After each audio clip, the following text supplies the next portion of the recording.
indemnización por daños y perjuicios. Que a mí me venza un plazo no es fatal a los intereses de mi cliente. Que a mí me haya vencido el plazo para ofrecer una prueba o que a mí me haya vencido el plazo hasta para contestar la demanda, eso no se traduce indefectiblemente en la pérdida del juicio. Pero en el caso del juicio de quiebra, sí. Y es algo que yo insistí y recordarán ustedes durante todo el semestre de que la observancia de los plazos es letal para el deudor. ¿Está bien? Entonces, en lo que hace a la lección 1 tenemos los conceptos básicos, que es quiebra, que es insolvencia y cuáles son los presupuestos de la quiebra. En la lección 2, si vamos avanzando, vamos a ver cuál es el objeto de la quiebra. El objeto de la quiebra es liquidar los bienes del fallido. Fallido es el término que empleamos para la persona física o jurídica que fue declarada en quiebra. Y convocatario es el término que utilizamos para la persona física o jurídica que promueve una convocatoria de acreedores. Dos cosas o dos conceptos diferentes que tenemos que diferenciarlos. Cuando hablamos de fallido, cuando hablamos de objeto de la quiebra, estamos hablando que la ley lo que pretende con esta disposición legal es de que se liquiden todos los bienes del fallido para poder honrar las obligaciones. En pocas palabras, ¿qué es lo que quiere la ley? Quiere que se venda todo y que se pague a las personas o a los acreedores a quienes le debe o a quienes con quienes está obligado el fallido. ¿Está bien? Liquidar es el término fundamental acá. ¿Cuáles son las características que nosotros tenemos que tener presente en el juicio de quiebra? En primer lugar, habíamos dicho que es un juicio de ejecución universal. ¿Por qué decimos que es un juicio de ejecución universal? Porque una sola quiebra puede haber. Un solo juicio de quiebra puede haber. No puede haber 2 o 3 juicios andando por ahí. Tiene que haber un solo juez que debe de entender en el juicio de convocatoria o en el juicio de quiebra.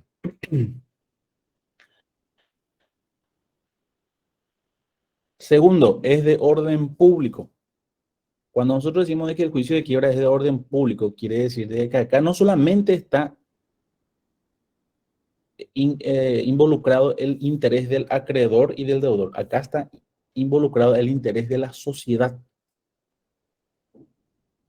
Y a raíz de que este es un juicio de orden público, siempre le vamos a encontrar al representante de la sociedad en el juicio de convocatoria y en el juicio de quiebra. ¿Quién es el representante de la sociedad? El Ministerio Público. Vamos a ver de que son parte en el juicio de quiebra y de convocatoria el agente fiscal. El agente fiscal como representante de la sociedad siempre va a ser parte. Tercera característica del juicio de quiebra. Dijimos de que es de que ejerce fuero de atracción. ¿Quién recuerda qué es el fuero de atracción? El fuero de atracción tiene que ver o está relacionado con la competencia del juez. De por ahí, ¿alguien recuerda y quiere compartir con nosotros? Levanta la mano y lo hace.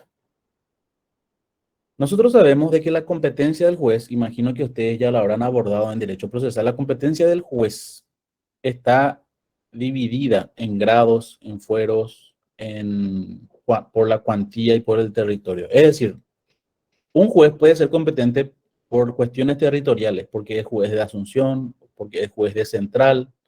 En el caso de la convocatoria y de la quiebra, ¿quién es el juez? Esta es una pregunta de examen clavado mañana. ¿Quién es el juez competente para entender? Tanto en la quiebra como en la convocatoria. ¿Romina? Hola, profesor, ¿me escuchas? Te escucho perfectamente. Creo que era por la competencia, o sea, donde cualquiera, por ejemplo, en Ciudad del Este, el juez competente de Ciudad del Este, primera instancia y comercial. Sí, Algo así, correcto, me recuerdo. correcto. Carlos.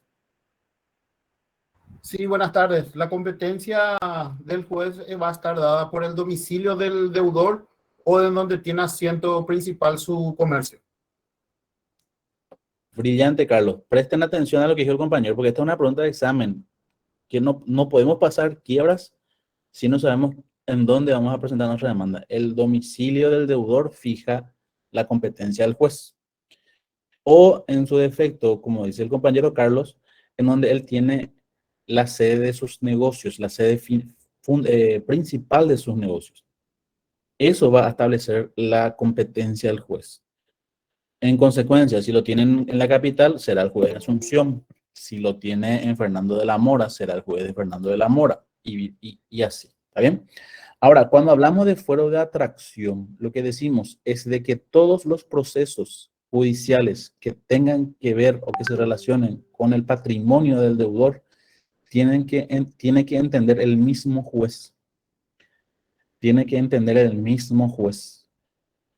El fuero de atracción es el desplazamiento excepcional de la competencia de un juez en razón a la materia. ¿Qué quiere decir esto? Si yo tengo un juez que entiende en la convocatoria de acreedores, pero a su vez el convocatario o el fallido tiene juicios en contra de su patrimonio, le están demandando en Fernando de la Mora, le están demandando en Ciudad del Este, le están demandando en Encarnación. ¿Qué sucede con todas esas demandas que están rondando por ahí? Todas tienen que suspenderse y venir al único juez que tienen que entender. ¿Por qué? Todas esas competencias de esos jueces, esas competencias de esos jueces se desplazan a favor del juez de la convocatoria. ¿Por qué? ¿Por qué sucede ese fenómeno? ¿Por qué se desplaza? Porque ejerce fuero de atracción. ¿Está bien? Para que tengamos presente. Es un juicio especial. Otra característica que tenemos del juicio de quiebra es que es un juicio especial. ¿Por qué es un juicio especial? Sencillamente porque tiene sus trámites especiales. No es igual a un juicio ordinario, no es igual a un juicio sumario, es un juicio especial con sus propios plazos, sus propias formalidades. ¿Está bien? Bueno, quiebra póstuma, dijimos que es la quiebra que se inicia a los 6 meses, hasta los 6 meses de producido el deceso del fallido. Las características de la quiebra, ya vimos los bienes y derechos y acciones que están excluidos en la quiebra. ¿Qué es lo que no entra en la quiebra? Dijimos de que la quiebra tiene por objeto liquidar todo, pero no es eso una regla absoluta. Existen cuestiones que no se pueden liquidar. No podemos tocar el lecho del deudor, no podemos tocar los bienes que la ley declara inembargables, su lavarropa, su cama, su edredón, su heladera, su aire acondicionado, es decir, los elementos que son elementales para su subsistencia. También, ¿La prestación alimentaria no sería uno también, profe, o no? también Saúl. Todos los dividendos que reciba él en ese concepto también son inembargables, y lo que la ley establezca. María. Sí, el sueldo también, profe, y todos los bienes muebles del deudor. El sueldo en la porción que la ley declara inembargable también, ¿verdad? No le podemos embargar el 100% al deudor. La ley establece un porcentaje, el cual declara inembargable. Lo que la ley establece que no se puede embargar, evidentemente y naturalmente no va a entrar. Está bien, está excluido. Y uno de ellos también son los bienes de familia, ¿verdad? Los bienes que son inscriptos como bien de familia, precisamente porque están destinados al uso familiar, pero eso tiene que ser siempre anterior a la obligación. ¿Quiénes pueden iniciar el juicio de quiebra? Acá tenemos una pregunta de examen. ¿Quiénes tienen legitimación activa? Lo que el derecho procesal llama la legitimación activa. Pueden iniciar la quiebra, puede pedir los acreedores. ¿Quién más interés va a tener que los propios acreedores? Puede pedir el propio deudor y pueden pedir sus herederos si estamos hablando de una quiebra póstuma. Ahora, ¿quiénes no pueden pedir la quiebra? ¿Quiénes no tienen legitimación activa? El cónyuge. El cónyuge, los ascendientes, los descendientes, los hermanos. Y los acreedores con créditos laborales, ya que no pueden renunciar a sus privilegios por mandato legal. Muy bien. Después tenemos la quiebra de las sociedades. Eso está reglamentado en la ley de quiebras. Y establece de que la quiebra de la sociedad o la quiebra de uno de los socios no produce la de la sociedad. Las sociedades en liquidación también, como personas jurídicas, pueden pedir su convocatoria de acreedores y también pueden ser declaradas en quiebra. En el caso de la quiebra de los socios, la ley establece que tienen que sustanciarse por trámites diferentes. Muy bien, la revelación de insolvencia. Esto también es importante. ¿Cómo se revela la insolvencia? Nuestra ley sostiene una teoría amplia que permite al juez, que le permite al juez considerar no solamente los incumplimientos, sino cualquier otro acto que pueda revelar la insolvencia. Nosotros habíamos hablado de varios ejemplos, recordarán ustedes en las clases, que habíamos dicho de que el hecho que el deudor no pague su cuenta, que el hecho de que el deudor incumpla una obligación, no es el único acto revelador de la insolvencia. Puede darse que un deudor esté pagando en tiempo y en forma sus cuentas, sus obligaciones, pero que hayan otros actos que pueden ser reveladores de la insolvencia. Y de ahí la ley le da al juez una amplia potestad para examinar y para determinar cuáles de esos actos pueden revelar la insolvencia. Una persona, por ejemplo, que empieza a transferir todo lo que tiene. Una persona que empieza a hacer actos simulados con el único objeto de burlar a sus acreedores. Eso es algo que nosotros vemos a diario. ¿Quién no habrá escuchado alguna vez a una persona decir que va a transferir lo que tiene a nombre del hijo, a nombre del amigo, a nombre del pariente, un bien inmueble con el solo propósito de que para cuando venga un embargo, este no pueda ser trabado sobre el bien? ¿Y qué es lo que se produce con eso? ¿Qué es lo que se logra con eso? Es burlarle al acreedor.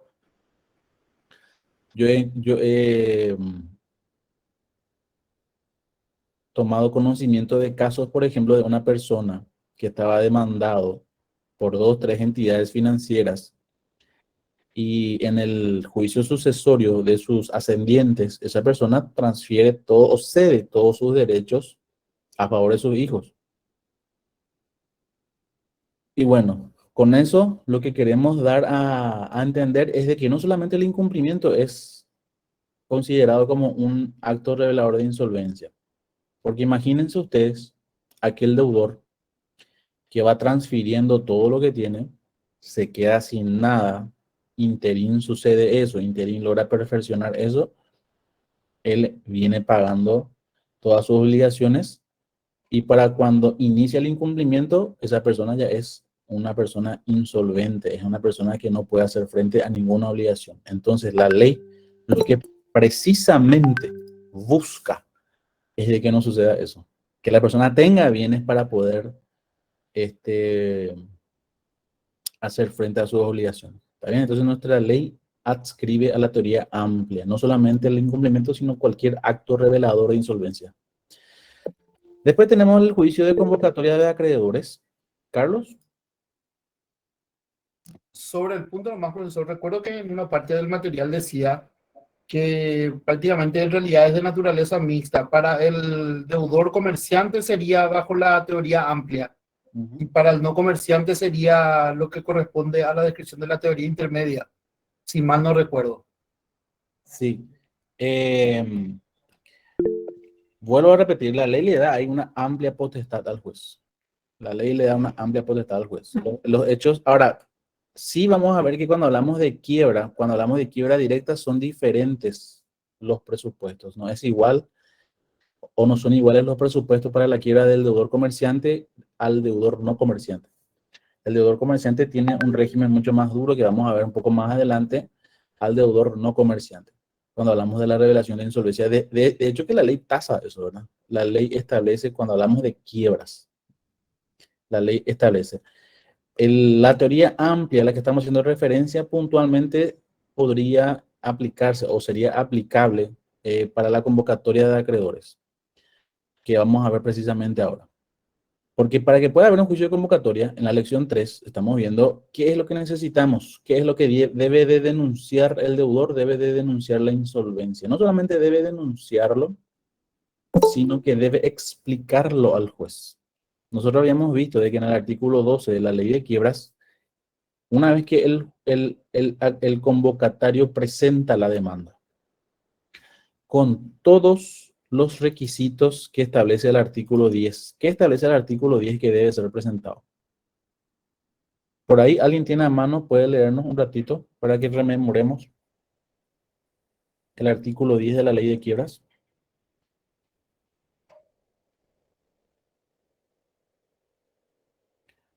Le Bueno, leo.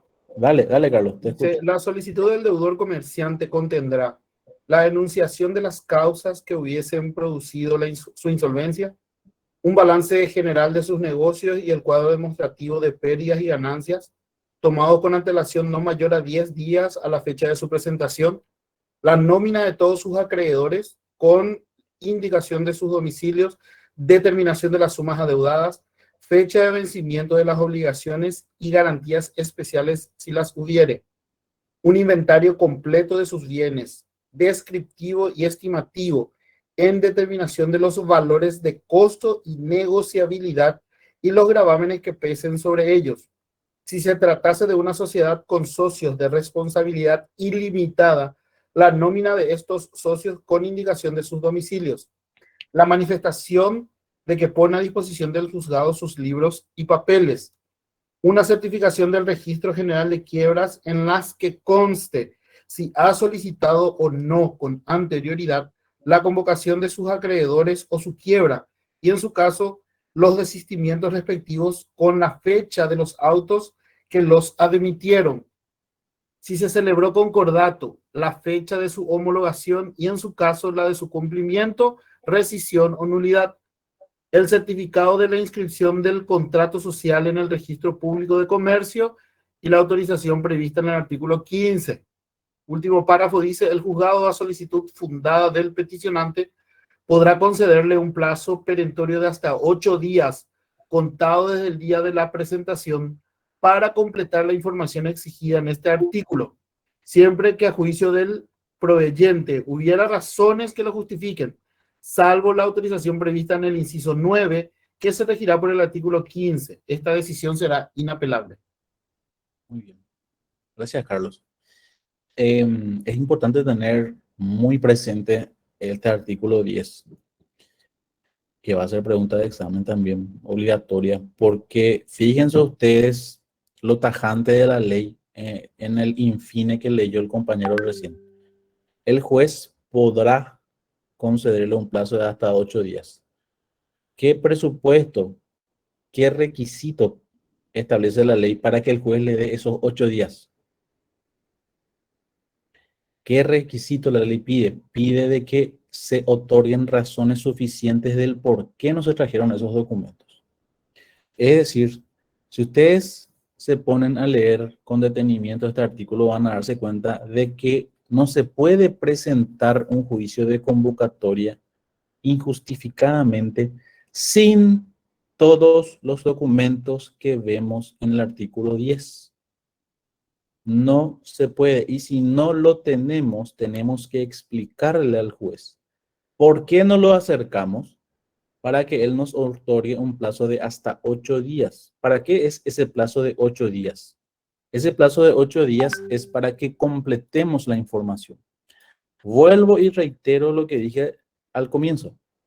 Por eso la ley de quiebras, o por eso el proceso de quiebra no es igual a cualquier otro juicio. No es tan terminante como lo es para la ley de quiebra. Si yo no acerco todos los documentos, vamos a darnos cuenta nosotros de que hasta puede desembocar en la quiebra de nuestro cliente. ¿Se imaginan ustedes ese escenario en donde el abogado omitió injustificadamente todos los documentos que establece el artículo 10 y que a causa de esto provoque la quiebra de su cliente? Que bien pueda acontecer. Si se pegan una vuelta por los tribunales, les voy a mostrar para que se asusten nomás. Cómo muchas veces tan ligeramente se presentan juicios de convocatoria y se van a escandalizar, como lo hice yo, cuando a veces apenas uno o dos de estos documentos se presentan con la demanda. Y digo escandalizar porque es tan grave la consecuencia del incumplimiento de este artículo que pareciera ser que algunos colegas no dimensionan la importancia de cumplir con la formalidad y con los plazos. Entonces, si ustedes se ponen a analizar estos documentos que están acá, la anunciación de las causas que hubiese producido la insolvencia, punto 1, el juez tiene que saber cómo llegaste al estado de insolvencia, el balance de los negocios, cuáles son las pérdidas que tuviste, cuáles son las ganancias que tuviste. La nómina de todos los acreedores. Necesitamos saber a quién le debes plata, a quién se le debe plata. Necesitamos saber su domicilio, dónde vive, porque hay que notificarle. Necesitamos saber el monto de los créditos. Necesitamos saber a cuánto asciende la masa de acreedores. Necesitamos saber si son créditos quirografarios o créditos con privilegio especial. Necesitamos un inventario completo de tus bienes. ¿Por qué el juez necesita eso? Tener a la vista. Porque necesitamos ver si hay bienes suficientes para pagar las cuentas. Si estamos hablando de una sociedad, necesitamos la autorización de los socios. Es lo que establece el artículo 15. ¿Cómo se va a iniciar una convocatoria de acreedores de una sociedad si los socios no la autorizan? Una manifestación de que se ponen a disposición del juzgado los libros y los papeles. Puede que el juez necesite ver la contabilidad. Puede que el juez necesite examinar los libros. Y el numeral 7. Tengan presente siempre el numeral 7. Certificación del Registro General de Quiebras. ¿Qué es lo que va a certificar el Registro General de Quiebras? 1, si ya se pidió antes una convocatoria. Si ya hubo homologación del concordato y si se cumplió. Y si la persona ya fue declarada en quiebra. ¿Por qué? ¿Qué pasa si nos damos cuenta de que existió un concordato no cumplido? Que ya fue declarado en quiebra hace poco más de 2 o 3 años. No se puede admitir una convocatoria. Entonces, ¿cómo el juez no va a tener a la vista todos estos documentos? Es imposible que el juez lo pueda admitir. Entonces, si el juez nota que te falta el inventario de bienes, te falta el registro de acreedores, es muy común, le cuento en tribunales, que a veces presentan la lista de los acreedores, pero no ponen los domicilios. Y el domicilio es fundamental. O no ponen la graduación de los créditos, no te ponen si es quirografario o si es o si tiene un privilegio especial. Es decir, omiten alguno de estos trámites, algunos de estos documentos. Explícale al juez por qué no trajiste y el juez te va a dar 8 días hábiles para que lo puedas subsanar. Así es que tengan presente esto. Mucho, mucho cuidado. Ahora, el artículo 11 es el artículo que habla de las causales por las cuales el juez no va a admitir la convocatoria. Cuando el juez tiene los documentos. Ahora, el artículo 10 hace o refiere exclusivamente al deudor comerciante. Si ustedes se fijan, cuando habla de libros de comercio, habla de balances, habla de la contabilidad, obviamente que hace referencia al deudor comerciante. Por eso es de que artículo más adelante la ley le dispensa de estos documentos al deudor no comerciante. El deudor no comerciante está dispensado de presentar los documentos que enuncian el artículo 2, 5 y 6 del artículo 10. El 2, 5 y 6 es el balance, el 5 es la autorización de la sociedad y el numeral 6 es la manifestación de que pone a disposición del juzgado los papeles de comercio. Entonces, para empezar la convocatoria, todos los papeles a la vista del juez. ¿Para quién es obligatorio presentarse al llegar a la insolvencia? No es un día, 2 días, 3 días, un mes ni 2 meses. Es al llegar al momento de insolvencia. ¿Quién tiene esa obligación de presentarse al momento de llegado a la insolvencia? Y que si no lo hace es motivo de declararse la quiebra. Ojo con esto. El deudor comerciante. Acá ya vemos la primera diferencia del trato que la ley le da al deudor comerciante y al no comerciante. El deudor comerciante tiene la obligación de presentarse al llegar a la insolvencia. No es un mes, 2 meses, al llegar a la insolvencia. La presunción de la ley establece de que al plantearse la convocatoria se ha producido la insolvencia. ¿Se puede desistir de la convocatoria de acreedores? Se puede desistir hasta tanto no se admita la convocatoria. ¿Qué plazo tiene el juez para resolver? Yo creo que les habré hartado con este tema, ¿verdad? El juez tiene 25 días para resolver. ¿Qué es lo que el juez va a resolver en esos 25 días? ¿Para qué la ley le da 25 días? La ley da 25 días porque el juez tiene que tomar la decisión muy importante si admite. ¿Y qué pasa si el juez decide no admitir? ¿Qué es lo único que puede resolver el juez? Declarar la quiebra. Entonces, este plazo de 25 días es para que el juez tome la decisión. Si encuentra reunidos los presupuestos, admitirá. Y si no encuentra reunidos los presupuestos, puede declarar la quiebra. ¿Cuáles son algunas causales por las cuales el juez no va a poder admitir la convocatoria y va a tener que declarar la quiebra? Eso está enunciado en el artículo 11. Pregunta de examen también, ¿verdad? 1. Primera causal por la cual el juez puede declarar la quiebra y no admitir la convocatoria es si se ejerció el comercio contrariamente al estatuto profesional. No tenía libros de comercio, no tenía libros de balance, no acercó ningún documento que acredite los presupuestos que habíamos visto en el artículo anterior. Si no llevó la contabilidad conforme a la exigencia de la ley, si ocultó su contabilidad, si existe un concordato pendiente, homologado pendiente de cumplimiento, si ya fue declarado en quiebra, si está oculto o fugado y si se hubiese omitido el cumplimiento de alguno de los requisitos del artículo 10. ¿Qué va a resolver el juez? Guillermo Chena, ¿qué vas a resolver vos si sos juez y notás de que el deudor omitió acercarte a alguno de los documentos contemplados en el artículo 10? Contanos, por favor, ¿qué vas a resolver? Si vos sos el juez en lo civil y ante tu juzgado se presenta en esas condiciones.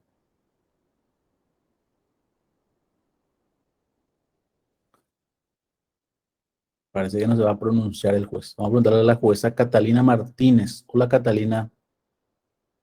Buenas noches, profe, ¿cómo estás? ¿Cómo estás, Catalina? ¿Todo bien? Te traslado la pregunta. Si vos sos la jueza que tenés que resolver, ya te están venciendo ya te está venciendo los 25 días y tenés que tomar una decisión. Y te percatás de que le faltó 2 documentos del artículo 10 a tu convocatario, al que pretende admitir su convocatoria. ¿Qué vas a resolver?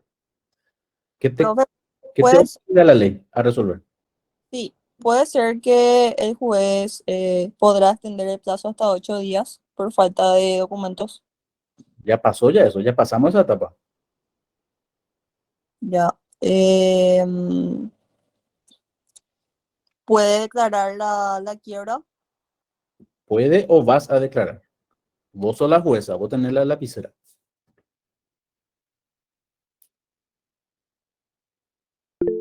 ¿Anular? ¿Puede ser? No tenés vos 2 opciones. Una opción va a tener, Catalina. Su señoría. Declarar, yo creo que es. Vas a declarar la quiebra, Catalina. Imagínate lo terminante, vuelvo a repetir esto, lo terminante que es en la ley. No te queda otra opción que declarar la quiebra, Catalina. O si el tipo está oculto o fugado, ¿qué vas a hacer? Vas a declarar la quiebra. Patricia Ruiz Díaz, la jueza Patricia le preguntó, ¿tenés un convocatario? Y cuando tenés que resolver, te das cuenta de que hace 5 años ya se le declaró en quiebra a la persona, al recurrente. ¿Qué resolves? ¿Admitís la convocatoria o no? Sí, profesor, admito. ¿Vas a admitir? Igual. Jueza Patricia, Creo que sí, profesor. no podés admitir por el artículo 11. Lisbeth, vamos a preguntarle a la jueza Liz, ¿qué va a resolver? ¿Qué resolverías, Lisbeth? En esta circunstancia, si vos tenés que admitir la convocatoria y te das cuenta de que esa persona, según el informe del registro de quiebras, ya fue declarado en quiebra hace 5 años.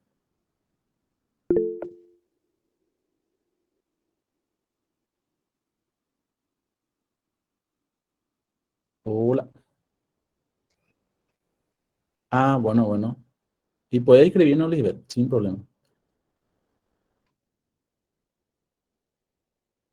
María Patricia, te trasladamos a vos la pregunta.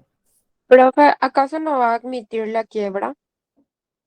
Eso, Porque, profe. porque ya tenía, había un antecedente Entonces, ¿qué vas a resolver? y no Nosotros, voy a admitir, sí, nosotros los no, abogados estamos pendientes de tu decisión, estamos esperando, estamos cruzando los dedos. no voy a admitir la quiebra por el antecedente que ya tiene esa persona, ese deudor. 10 años dice la ley. ¿No vas a admitir, María, o vas a declararla en quiebra? No voy a declararle en quiebra. ¿Sí le vas a declarar o no? No, no, no. No Mira, se declara, profe, pero de admitir lo que no estoy entendiendo. vas a tener que declararle en quiebra, o sea, no vas a Quiebra admitir. dolosa no sería ahí, profe. Claro que es quiebra dolosa, no vas a admitir, Patricia, no podés admitir, la ley te prohíbe admitir. Imagínense ustedes lo terminante, la ley no admitirá. Les leo el acápite del artículo 11. El juzgado admitirá la convocatoria solicitada si ya se hubiese pedido la quiebra al deudor o si este se hubiese rechazado. No admitirá, dice, no admitirá y declarará la quiebra al deudor si se encontrare uno de estas situaciones. Y son las tres las que le cité. Si está fugado el tipo, no admitirá, dice la ley. No le da, no te da ni siquiera opción a que vos pienses otra cosa. No admitirá y declarará la quiebra. Si no tiene contabilidad, ocultó su contabilidad, hay algún concordato pendiente de cumplimiento. Si se le declaró en quiebra en los últimos 10 años, tenés que declararle en quiebra. Es decir, la resolución que vas a sacar es declararle en quiebra a la persona. Y el numeral 7, y el numeral 7, vamos a irnos más allá, Tobías. Vos me estás pidiendo que yo ya cuente quién es el asesino. Yo estoy empezando la serie recién. Quiera dolosa, vamos a ver más adelante. Imagínense usted, el numeral 7 habla si se hubiese omitido el cumplimiento de alguno de los requisitos del artículo 10. Uno, te equivocaste. Uno, no trajiste. Uno, te olvidaste. Se te declara en quiebra. Vuelvo y repito, lo que yo quiero poner en relieve acá es qué importante que es observar estrictamente lo que dice la ley. Joaquín, Profesor, tengo una duda. El sí, juez de oficio puede decirle a la persona, la verdad es que te falta esto. Te voy a dar los 10 días si es que vos me vas a conseguir. Sin necesidad de que él ya se excuse directamente. te traslado a vos la pregunta, Joaquín, y te pido que nos leas el artículo 10 in fine. ¿Tenés tu ley de quiebra, Joaquín? Sí, sí, tengo mano. Léeme el infine, el último párrafo, en donde dice el juzgado. A partir de ahí, léenos. Léenos detalladamente para que podamos responder tu pregunta. El juzgado, a solicitud fundada del peticionante, Hasta ahí. podrá conceder Ahí primero. ¿La ley te dice de oficio o cómo te dice que tiene que ser? a solicitud del peticionante. No es cualquier solicitud. ¿Cómo tiene que ser la solicitud? A solicitud fundada. Fundada. ¿Y qué te dice? ¿Deberá concederle o podrá concederle? Podrá concederle. ¿Y podrá es obligatorio o es facultativo? No, depende otra vez del punto de vista del juez. Depende de quién. Del juez. De mí. De vos depende, ¿verdad? Vos vas a tener que ver si lo que te dice el ñato este es fundado o no. ¿Entendés? Si el tipo te dice me olvidé, ¿sabe qué me olvidé? Me apuré y me olvidé. No es fundado eso. Fundado es, ¿sabes qué, su señoría? La insolvencia ya se produjo, pero el registro público está en huelga. No me están pudiendo dar el informe del registro general de quiebra. No estoy pudiendo sacar ese informe. ¿Sabes qué, señor juez? No te puedo traer ahora la contabilidad porque mi contador tuvo este percance, pero si me das 8 días, es decir, nosotros tenemos que explicarle al juez. Tengan presente que el juez no puede ir más allá de lo que la ley, de lo que la ley establece. El juez no puede, por querer ayudarle al convocatario, extender un plazo que la ley no le autoriza a extender o otorgarle beneficios que la ley no le faculta otorgar. Esteban, Me quedó una duda, profe. sí. Una vez que el deudor llega a la insolvencia y se presenta al juzgado, ¿cuánto tiempo tiene para presentar por primera vez los documentos? Eso es que no me quedó claro. Y si estamos hablando del deudor comerciante, tiene que ser al momento de llegar a la insolvencia, Esteban. Eso establece la ley. O sea, Al llegar a la insolvencia. él llega a la insolvencia y ya se va al juzgado con todos sus documentos o tiene un plazo para presentar todo. No, la línea te habla de plazo. Te dice al llegar a la Ya, insolvencia. ya, gracias. Dale, querido. Bueno, seguimos. Facultad del juzgado. Patricia, adelante. Profe, para aclarar mejor nomás, entonces se declara la quiebra, pero no se admite, ¿verdad? Así mismo, Patricia, son dos cosas antagónicas. Si vos Y declaras, ahí, si y vos ahí declaras, ya no hace falta los plazos, ¿verdad? ¿plazo de qué, Patricia? Perdón. Usted mencionó que hayan pasado 10 años más o menos de plazo. Claro, si no hace todavía 10 años que se le declaró en quiebra, no le puedes admitir la convocatoria, Patricia. Estás obligado como juez a declararla en quiebra. ¿Me entendés?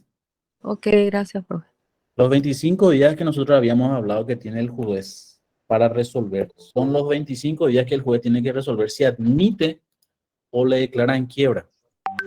Acá quiero ser preciso y claro, ¿verdad? El juez no tiene otra opción. El juez no puede anular, el juez no puede darle más plazo. Acá el juez o resuelve declararle en quiebra y consecuentemente no admite, porque si le declara en quiebra no admite.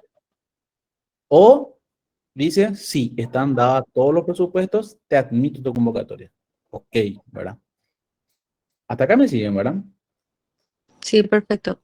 Bueno, Sí, profesor. facultad del juzgado para la información. Lisbeth, adelante, por favor. Buenas noches, profe. Ahora sí me funciona el micrófono. Ah, ya, bueno, qué bueno.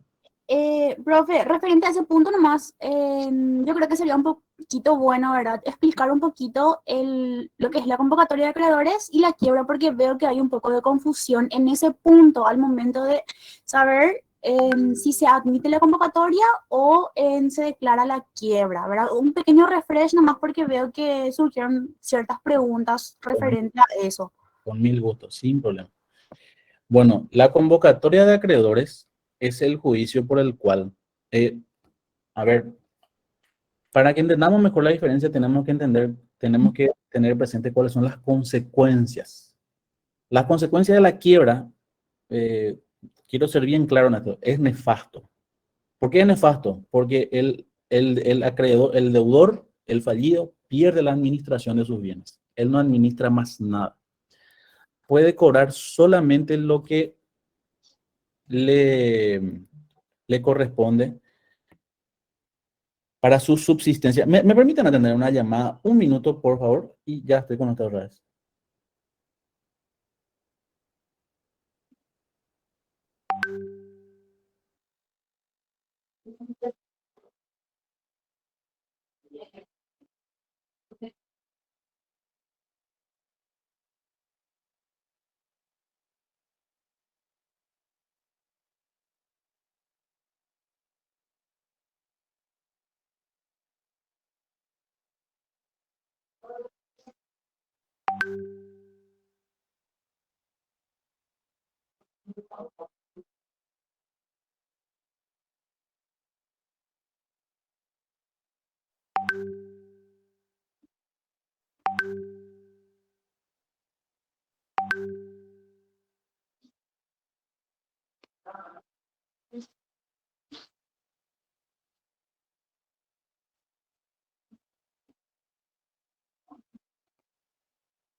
Bueno, mil disculpas. Justamente era de dirección académica nomás, recordándome que hay compañeros que no tienen cargados sus procesos.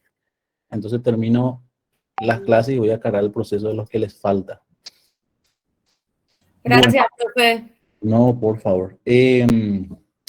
Bueno, quiebra es lo que el deudor quiere evitar. Si vos promoves una convocatoria de acreedores, es precisamente para que no se produzca tu quiebra. ¿Me explico? Convocatoria de acreedores es cuando vos decís, ya no puedo pagar mi cuenta. Ya no me alcanza mis ingresos para pagar mis cuentas y necesito de la ayuda que me otorga la ley. Pero ¿qué pasa? Algo que yo siempre les expliqué en esta materia es de que esta ley le protege al deudor de buena fe. ¿Sí? Y la ley establece cuáles son parámetros objetivos para determinar si el deudor es de buena fe. Una persona, por ejemplo, que oculta su contabilidad, una persona fugada, una persona ausente, una persona que no tiene libros de contabilidad, no podemos nosotros decir que estamos ante una persona que obra de buena fe. Por consiguiente, la ley no le da el beneficio a esa persona para que se admita su convocatoria de acreedores, ¿sí? Porque la convocatoria de acreedores tiene como finalidad de que esa persona, a ver si puedo ser más claro, tiene como finalidad ayudarle a la persona a pagar sus cuentas, ¿sí? Para eso está la convocatoria. ¿Y cómo la convocatoria le ayuda a pagar a las personas sus cuentas? A través de dos institutos que se puede lograr en el concordato. A ver, ¿quién me ayuda? ¿Qué es lo que puede lograr el convocatario en esa junta de acreedores y que va a proponerle a los acreedores? ¿Qué puede lograr el convocatario? ¿Qué puede pedir el convocatario? Que va a ser de mucha ayuda para él para que pueda pagar sus cuentas. Carlos, adelante. La quita, la disminución, Claro, principalmente. claro, él puede pedir una quita. Imagínense usted, hasta 75% de quita puede tener un deudor comerciante. 50% de quita, es decir, si vos debías 10 millones, va a bajar a 5. Si debías 20 millones, tu cuenta baja a 10. Y se te descuentan los intereses. Se te amplía el plazo. Si vos tenías que pagar en 6 meses, la ley te permite ampliarlo, eso hasta 4 años. Entonces, díganme ustedes si no es beneficioso la convocatoria de acreedores. Pero ojo con esto, está reservado para los deudores de buena fe. ¿Quiénes son los deudores de buena fe? Aquellos que cumplen íntegramente lo que dice el artículo 10. Por eso que la ley le dice al juez, necesito que revises, esto es para el juez, que revises los documentos, que veas quiénes son sus acreedores, que vea cuáles son los bienes que tiene, que vea su contabilidad. Es más, el artículo 12 de la ley de quiebras le dice al juez, puedes pedir la información que vos quieras. Si por ahí no te satisface, le dice al juez, la información que te dio el convocatorio, puedes pedir la información que vos quieras. Por ejemplo, yo pediría, tráeme un poco tus últimos 2 años de declaración de IVA. Quiero ver cuánto declaraste. Pediría, por ejemplo, un informe a los registros públicos para cotejar con lo que denunciaste. Vos me dijiste que tenés 10 inmuebles y necesito que el registro público me traiga para ver si efectivamente son 10 o hay más. Pediría, por ejemplo, informe a automotores. Puede que vos me hayas denunciado 10 tractores, pero en realidad vos tenés 50. ¿Me entienden? La ley dice cualquier información para que el juez forme la convicción. Entonces, la convocatoria es lo que pretende el deudor. ¿Por qué? Porque eso le va a ayudar a él a pagar sus cuentas. La quiebra no. En la quiebra, a la ley ya no le interesa que en la quiebra lo único que interesa es desapoderarle al deudor y liquidar todo lo que tiene. Acá. Carmen, no sé si quieres, o Rosa, creo que tiene una pregunta. No, profe, iba a hablar de las quitas nada más. Ah, ya. Quería Bueno, contestar eso. ok. Ahora, no sé si quedó claro la diferencia entre quiebra y convocatoria. La convocatoria es lo que busca el deudor, es lo que él quiere. En la quiebra ya estamos hablando de un proceso compulsivo. Se le despoja de la administración. Él ni siquiera juicios puede promover. Todo tiene que hacer el síndico. ¿Me entienden? Y acá ya no, en la quiebra ya no hablamos de quitas, de espera ni nada. Ahí es liquidar nomás ya. ¿Me entienden? Entonces, ¿por qué la ley es tajante con el deudor? Le dice, tenés que presentar tu propuesta de concordato en este plazo, tenés que traer todos los documentos, tenés que traer la información que te pide el juez, tenés que presentar tu propuesta de concordato dentro del plazo, tenés que presentarte a la Junta de Acreedores. Y todas esas obligaciones que le da al deudor es bajo apercibimiento de decretar su quiebra. Bajo apercibimiento de decretar su quiebra. ¿Por qué la ley le tiene con ese cuco al deudor? Que siempre le dice que si no haces esto, voy a decretar tu quiebra. ¿Me entienden? ¿Por qué? Vuelvo a repetir esto, porque la ley está orientada para los deudores de buena fe. ¿Sí? Si ustedes se ponen a examinar el artículo 11, que les ruego iluminen, subrayen y lo lean, van a darse cuenta de que ninguna de esas causales que la ley establece que impide al juez admitir la convocatoria y que la obliga a decretar la quiera, van a darse cuenta que ninguna de esas, si incurre el deudor, podemos hablar de buena fe. Ninguna de esas podemos hablar de buena fe. ¿Me entienden? No sé si quedó claro y podemos avanzar, o si por ahí no quedó claro, nos detenemos sin ningún problema. Avisan, por favor. Sí, quedó claro, profe. Sí, continuar nomás, profe. Perfecto, perfecto. Así es que si no digan el profesor es un argelado con los plazos, que tanto, que rompe, que con los plazos. No es el profesor, es la ley. La ley es la que es muy terminante con el tema de las formalidades en el juicio de quiebra. No nos permite, la ley no le permite al abogado, porque no hablo yo, ni siquiera voy a meterle acá al deudor, porque el deudor es una persona que contrata a un abogado para que le asesore. La ley no le permite al abogado margen de error en esta clase de procesos. ¿Sí? No hay margen de error porque todos los errores que cometemos es bajo apercibimiento que se declare la quiebra. Entonces, por eso es que tenemos que ser muy puntillosos. Bueno, el auto de convocatoria, ¿qué debe de contener el auto? El AI, la resolución que saca el juez en el caso que admita la convocatoria, ¿qué tiene que resolver? Uno, designa al síndico de quiebras, quien va a fiscalizar la conducta del deudor. Dos, determina, el juez hace eso. El juez es el que determina si el deudor es comerciante o el deudor es no comerciante. Eso no lo hace el deudor, eso no lo hace el síndico, no lo hace el fiscal. Esa labor de determinar si es o no comerciante la hace el juez.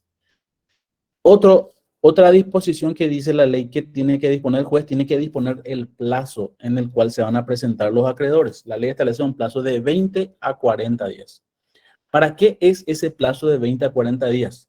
Es para que todos los acreedores se presenten a verificar sus créditos. Y sirve también para otra cosa. Dentro de ese plazo, el deudor tiene que presentar su propuesta de concordato. Vuelvo a repetir, ese plazo que fija el juez es no solamente para los acreedores, sino también es para el deudor. ¿Cuándo empieza ese plazo de 20 o 40 días? Eso va a determinar el juez. Comienza al día siguiente de la última publicación del edicto. Porque este auto interlocutorio que dicta el juez se notifica por edictos. Esa parte aburrida del diario que nosotros encontramos en donde están los avisos judiciales, ahí tiene que estar publicado. En un diario de gran circulación. Establece la ley. Carlos. Sí, al respecto nomás, justamente, profesor, respecto a lo que indicó de que todos los acreedores deben presentarse, eso se entiende que son incluso aquellos que tienen algún tipo de garantía real. Es para que creo que sean calificados como tal, ¿verdad? Entran independientemente de que si después renuncian o no. Finalmente son todos los acreedores de cualquier naturaleza, sean estos quiebranfarios o no, ¿verdad? La ley hace una excepción o le dispensa a los acreedores con Garantía real. no con garantía, a los laborales. Pero en principio son todos. Ok, gracias. Son todos. Ahora, aprovechando la intervención del compañero, ¿por qué el compañero hace alusión a los acreedores con garantía real? Porque los acreedores con garantía real no suspenden sus ejecuciones. Algo que también tengo que hacer notar que se dispone en este AI. Otra disposición que la ley establece en el AI que admite la convocatoria es que el juez ordena la suspensión de todos los juicios. Todos los juicios contra el deudor se tienen que suspender, pero tienen que ser juicios por el cobro de créditos quirografarios. ¿Qué quiere decir quirografario? Son créditos que no tienen ningún tipo de garantía real, no tienen ningún privilegio. ¿Y por qué hacemos esa excepción? Porque si vos estás cobrando un crédito con garantía hipotecaria o con garantía prendaria, eso no se va a suspender, eso va a continuar. Bueno, el TAI se notifica por edictos, como dijimos que el plazo empieza a correr al día siguiente que se publica el edicto Y el síndico establece la ley también tiene que comunicarle esto a todos los acreedores. Ahora, ¿para qué son los edictos? Los edictos, la publicación de los edictos es una ficción jurídica que yo sostengo debe de modificarse. Para mi gusto tiene que modificarse. ¿Por qué es una ficción jurídica? Porque la ley le da por notificado a todos los acreedores con la publicación de los edictos, considerando de que todo el mundo compra todos los diarios y lee esa parte que es algo imposible, ¿verdad? Pero es una ficción jurídica. Desde mi punto de vista, yo preferiría que la ley se modifique en este punto. Y ya que el deudor denunció quiénes son los acreedores y denunció sus domicilios, yo preferiría que se le notifique por cédula en sus domicilios, ¿verdad? Bueno, pero seguramente eso es algo para llevar al debate. Medidas de seguridad. La ley dice que el juez, una vez que admite la convocatoria, puede decretar todas las medidas de seguridad que considere pertinentes. El juez puede decretar la inhibición general del convocatario, puede también decretar el embargo de los bienes, si es que así lo estima necesario para proteger. ¿Qué es lo que acá se pretende proteger? ¿Qué es lo que se pretende dejar incólume? Es el patrimonio del deudor. ¿Qué es lo que se quiere evitar? De que él distraiga sus bienes, de que él disponga sus bienes. Bueno, efecto jurídico de la convocatoria, dijimos de que el convocatario no es despojado de la administración, él sigue con la administración de los bienes, diferente a lo que sucede en la quiebra. Los actos ineficaces, ¿cuáles son los actos ineficaces una vez declarada la convocatoria de acreedores? Son los actos en donde el deudor, onerosos o gratuitos que perjudiquen a la masa, que lo haga después de admitir la convocatoria de acreedores. Y la constitución de prendas, hipotecas y anticresis que puedan alterar la convocación, el patrimonio del deudor. Nosotros ya habíamos establecido la diferencia que yo creo que es importante que sepan cuando hablamos de actos ineficaces y actos revocables. Imagino que esto también habrán dado ya con mucho mayor detenimiento en obligaciones, en la materia de obligaciones. Los actos ineficaces son los actos que carecen de efectos en relación a los acreedores. Y los actos revocables, como su nombre dice, son los actos que pueden ser convalidados, que pueden ser o no ser dejados sin efecto. ¿Sí? Los ineficaces, en cambio, no tienen efecto, lo cual tiene que ser declarado por el juez. ¿Sí? Así es que es importante que noten esta diferencia. En cuanto a la suspensión de las ejecuciones, ya les comenté, desde que el juez admite, se tienen que suspender las ejecuciones. Vencimiento anticipado de los créditos. Todos los créditos que tiene el deudor se tienen por vencidos. Los créditos sujetos a condición suspensiva y resolutoria, la ley establece que se tendrán como si no tengan esos efectos. Autoriza también a la acción de restitución. ¿Alguien recuerda para qué sirve la acción de restitución? ¿Recuerdan que era un trámite que se hacía por la vía incidental? ¿Joana? ¿Qué tal, profe? Buenas noches. ¿Será que nos puedes explicar un poquitito más lo que es el tema de la ineficacia con relación a los acreedores? Eso más o menos cómo se daría. Y la ineficacia, Joana, son actos que la ley le priva de efectos. Hagamos de cuenta de que a Juan Pérez se le admitió su convocatoria. Hoy estamos el 2 de agosto. El 5 de agosto, después de admitir la convocatoria, Juan Pérez va e hipoteca su casa. Eso está taxativamente establecido en la ley que es un acto ineficaz. Todos los actos de constitución de prenda, hipoteca o anticresis después de la convocatoria son actos ineficaces. ¿Hasta acá me seguís, Joana? Sí, profe, súper. Bueno, ahí salió el 2 de agosto. Él constituyó la hipoteca el 5. El artículo 21 de la ley de quiebra dice que es un acto ineficaz. Vos tenés que solamente llevarle al juez denunciar la fecha en que constituyó la hipoteca y la fecha en que se le ahí, haciéndole saber de que él constituyó una hipoteca posterior al auto de admisión y el juez va a dejar sin efecto esa hipoteca automáticamente. Y esa hipoteca se va a levantar y va a volver íntegramente el bien a la masa. Porque no tiene efecto. No sé si hasta acá me seguiste. Sí, profe. Está bien. Y lo mismo pasa, por ejemplo, con los actos a título gratuito. Hagamos de cuenta de que la convocatoria salió el 2 de agosto. Y a este tipo se le ocurre, el 5 de agosto se le ocurre donarle su casa a su cuñada, a su vecina, a su pariente. Él le dona. Estamos hablando de un acto a título gratuito.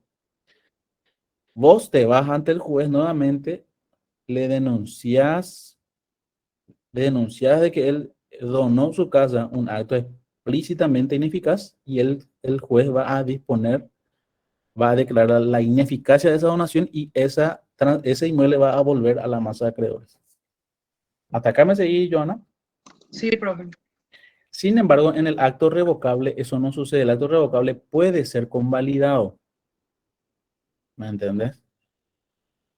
Y es mucho mayor el esfuerzo probatorio también. Eso vamos a ver un poquito más adelante. Es mucho mayor el esfuerzo probatorio también que tenés que hacer con los actos revocables. ¿Me entiendes? Que puede que sí y puede que no. No es tan terminante como los actos ineficaces. Vas a notar una diferencia sensible cuando hablamos de actos ineficaces, que son actos que la ley reputa sin ningún tipo de efecto. Profe, pero viste que sale la A y dijimos como ejemplo el 2 de agosto. El Sí. 5 yo me voy, o sea, yo soy el Convocatorio. convocatario y me voy y hipoteco mi casa. Claro. Obviamente estoy comportándome de manera dolosa. Una vez, aparte de que todos esos bienes van a volver a la masa, el juez me va a declarar en quiebra. Brillante, Joana. Ah, ok. Brillante, así mismo. Y va a ser dolosa tu quiebra. Ok. Brillante. Muy bien.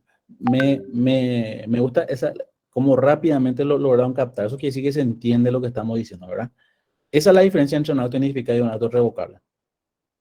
Y acto a título gratuito y acto de constitución de garantías reales después de admitido están prohibidos por la ley. Por eso la ley reputa actos ineficaces. Bueno, verificación de créditos. Habíamos dicho que es el acto mediante el cual todos los acreedores se presentan. ¿En qué plazo tienen que presentarse los acreedores? Vamos a hacer un pimponeo rápido, o si no, vamos a dormirnos todos. Eunice López. Hola, Eunice. Vamos a hacer un pimponeo para repasar, si no va a ser muy aburrido. Hola, Eunice.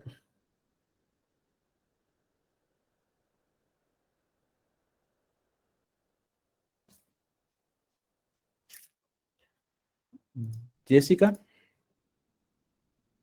Sí, no son 8 días. El plazo para verificar los créditos. Sí. A ver, ¿qué opina la clase? ¿Son 8 días o no? 10 días. 10 días. 10 días no sería para objetar. 10 días, 8 días, ¿quién más se anima? 15 días. 15 días.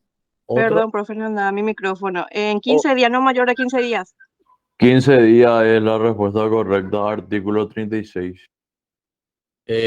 Vuelvo a preguntar.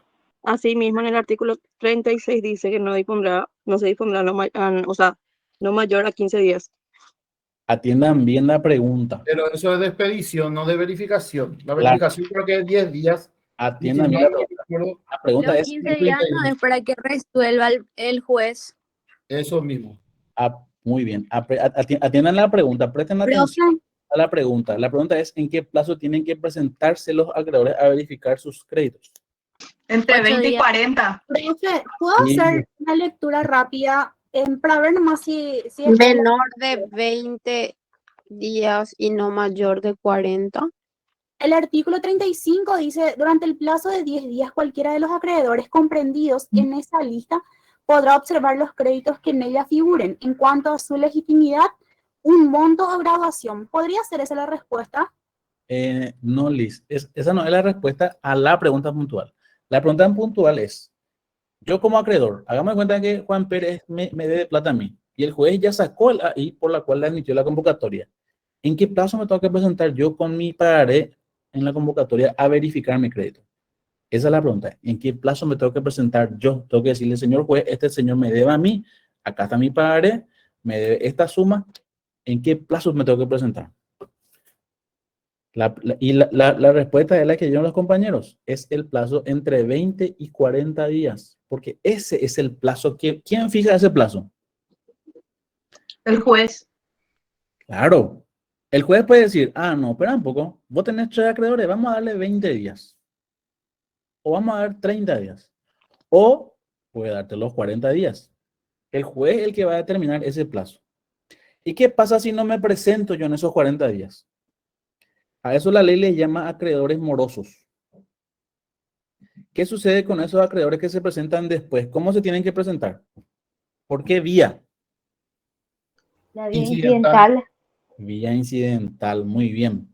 Y hagamos de cuenta de que se hizo la verificación de créditos, se resolvió la junta de acreedores, homologaron el concordato y después viene un acreedor y dice, ah, pero yo quiero verificar mi crédito ahora. Él puede reclamar los dividendos que ya se repartieron. No. Lo que sobra. Él puede reclamar las quitas que se aprobaron, las remisiones que se hicieron. Él ya no puede objetar nada. Nada, porque es un acreedor moroso. ¿Está bien? No pierde su crédito en absoluto, no le afecta, pero no puede objetar nada ni puede reclamar los dividendos que ya se repartieron. Mayra. Profe, con respecto al punto de verificación de créditos, Sí, yo, poniéndome en tu posición, ¿verdad? sí. Si nos das las opciones, en caso de que sea opción múltiple, pones 15, 20, 25 días, ¿cuál va a ser la correcta? Ninguna. Pero si no hay ninguna. No, y yo no voy a plantear así la pregunta. Sí o sí nos vas a poner, por ejemplo, de 20 a 40 días, de 15 a 20 días, qué sé yo. Así. O les puedo poner el plazo que fije el juez en el y que admita la convocatoria, por ejemplo. Demasiadas ganas tiene que tener de aplazarnos para que plantee así la pregunta. No, pero uno nunca sabe y siempre hay que estar preparados. Pero Mayra, no te preocupes que así no se va a plantear. Jamás voy a poner algo así. Yo voy a poner algo como para que ustedes, obviamente, si leyeron, al mirar ya van a ubicar la respuesta. No te vayas a Creo preocupar. que el profe va a ser de buena fe y no de mala fe. Ahí está. Suscribo. ¿Cómo hacen la gente de taller? Hija de mí. No. Yo suscribo lo que dijo la compañera. Muy bien. No, de ninguna manera. Ok, profe, muchas gracias. Sí. Carlos. No, justamente yo creo que entiendo más o menos la duda de la compañera por como nosotros estuvimos diciendo, ¿verdad? Porque finalmente la verificación es una cosa. Después está otra vez el plazo que tiene el mismo proveedor, una vez ya presentado, te voy a decir, como para que se observe otra vez el crédito que cada uno presentó. Entonces, la verificación finalmente es una cosa, que es el primer estadio que sí permite un parámetro. Ahora, luego sí está en el artículo 35, como había señalado la compañera, lo de los 10 días es finalmente ya el plazo que le compete a los acreedores en cuanto ya a la observación de otros ya presentados. Sí. Entiendo que es así. Así mismo, Carlos. Bueno, expliquemos aparte. Vamos a ir por partes. Primero se presentan los créditos. Los créditos se presentan en el plazo de 20 a 40 días. Una vez que se presentaron todos los acreedores, hagamos de cuenta que en esta convocatoria se presentaron 10. 10 acreedores vinieron en el plazo correcto y presentaron sus créditos.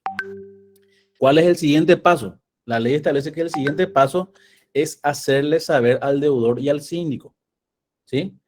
La ley establece de que todos esas acreencias se le tiene que correr traslado al deudor para que el deudor pueda observar también. Y no solamente al deudor, sino también al síndico. Para que el síndico también pida las explicaciones que considere pertinentes. El traslado es comúnmente por 5 días. Ahora bien, una vez que el deudor haya hecho sus observancias, una vez que el síndico haya pedido todas las informaciones que estime convenientes, él elabora una lista, dice la ley, en donde pone: Juan Pérez le debe a Carlos, le debe a Pedro, le debe a fulano, y estos son los montos. Y estos son, este es quirografario, este es un crédito hipotecario. Y esa lista de acreedores él pone de manifiesto por 8 días. ¿Qué quiere decir poner de manifiesto? Poner de manifiesto es algo similar como decirle a todos los acreedores: miren, señores, esto es lo que hay. ¿Sí? Y luego los acreedores tienen 10 días para observar algún crédito. Recuerdan que nosotros habíamos visto de que comúnmente un deudor que obra de mala fe, lo que suele hacer es hacer que verifiquen créditos personas amigas y afines a él, con el objeto de tener mayoría en la junta de acreedores. Recordarán ustedes que habíamos dado algunos ejemplos al respecto. Por eso es importante que no solamente los créditos que se van a verificar sean verificados por el deudor, porque el deudor puede decir, por ejemplo, cuando viene un acreedor y dice: no, espera, pues este crédito prescribió. Este otro que se presenta, puedo compensar. Este otro ya pagué. Este otro es inhábil. Es decir, el propio deudor puede observar. Lo propio pueden hacerlo los acreedores. ¿Me entienden? Entonces, ¿qué es lo que sucede durante este trámite? Lo que sucede es una fiscalización, una depuración de todos los créditos. Entonces, ¿quién depura? ¿Quién fiscaliza? Primero el deudor, luego lo hace el síndico y por último lo fiscalizan los propios acreedores. ¿Sí? Entonces, si vamos a ir por orden, los créditos se verifican en el plazo que fija el juez, que puede ser de 20 a 40 días. Luego le hacemos saber al deudor en un plazo que suele ser 5 días. El síndico elabora la lista y la graduación de los créditos que se pone de manifiesto por 8 días. Y luego los acreedores, los demás acreedores, pueden observarlos en el plazo de 10 días. ¿Sí? Si pasó todos estos filtros el crédito, entonces el juez resuelve admitir esos créditos. Pero hagamos de cuenta de que algunos de los créditos fueron observados. Uno fue observado por el deudor y otros fueron observados por algún acreedor. Entonces, el juez tiene dos opciones. El juez los reconoce o los rechaza. ¿Sí? Y la ley establece que una de esas resoluciones que emite el juez es inapelable. ¿Cuál es esa resolución que es inapelable? Es la resolución de aquel que emite el juez por la cual admite un crédito que no fue observado por nadie. No fue observado por el deudor, no fue observado por el síndico y tampoco fue observado por los acreedores.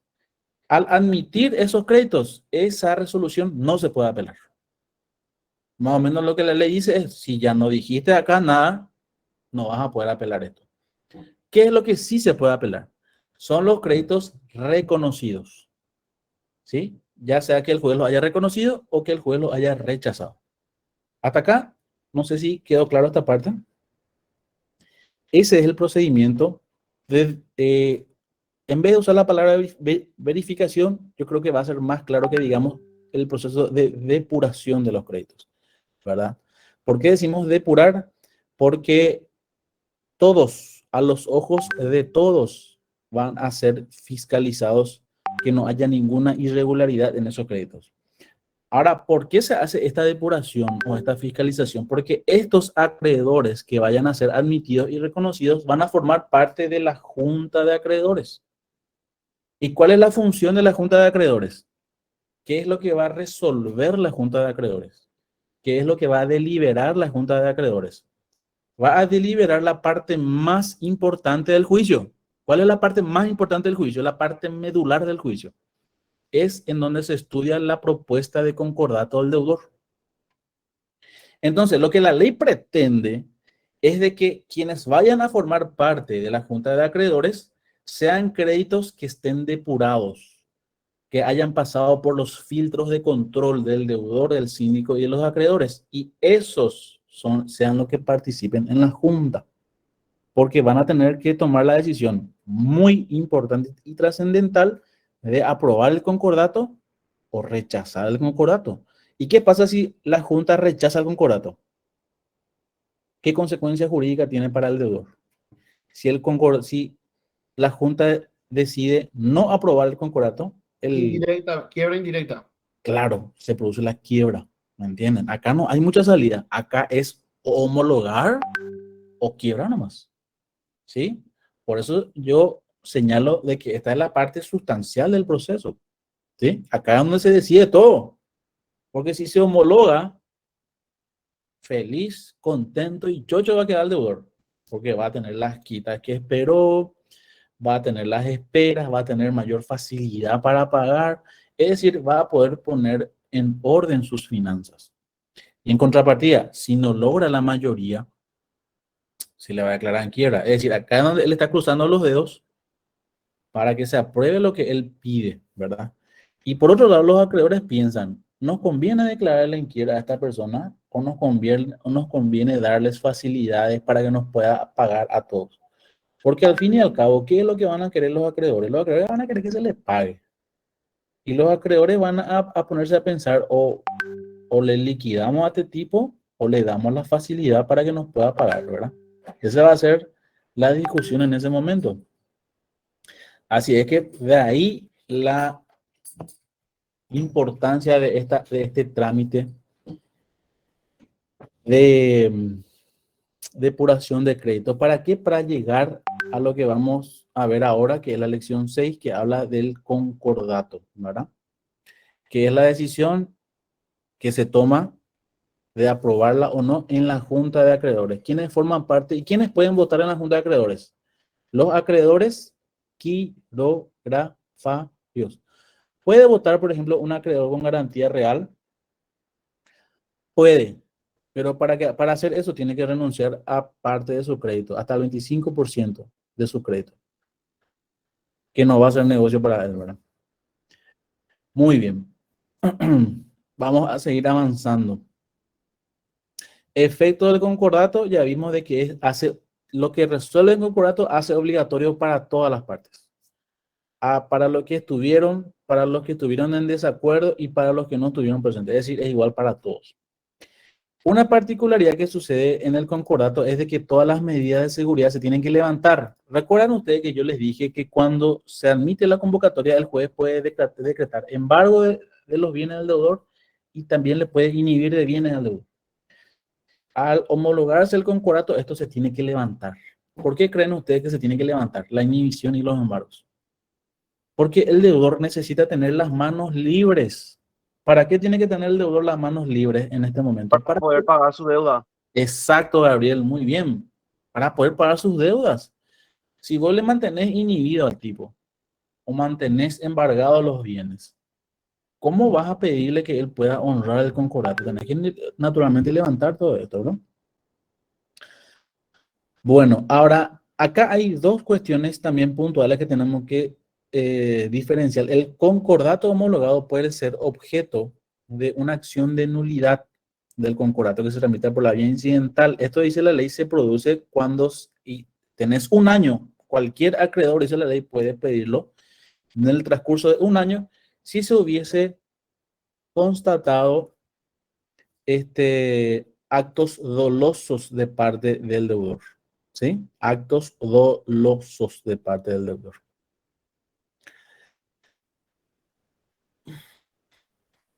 Bueno.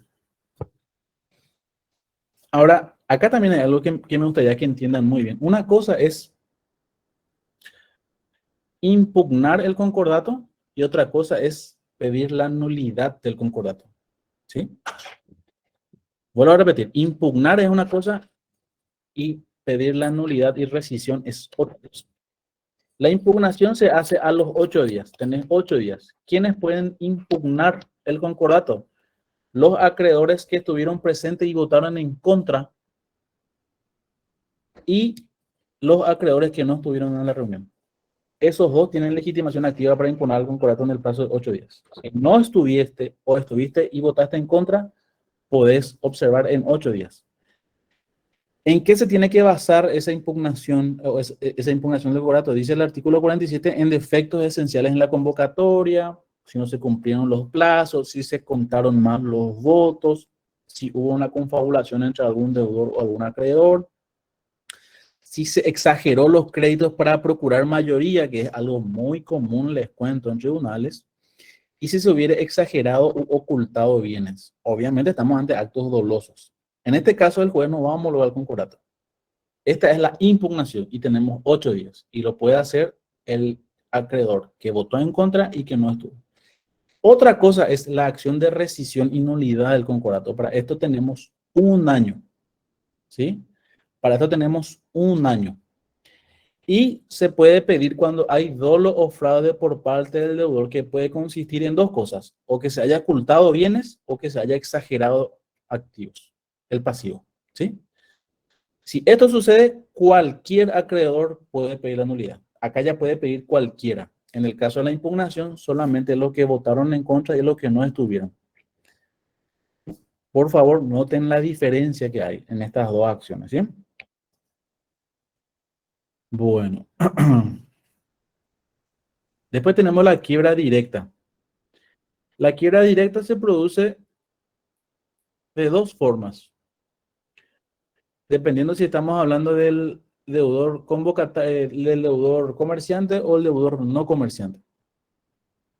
Si estamos hablando de un deudor no comerciante,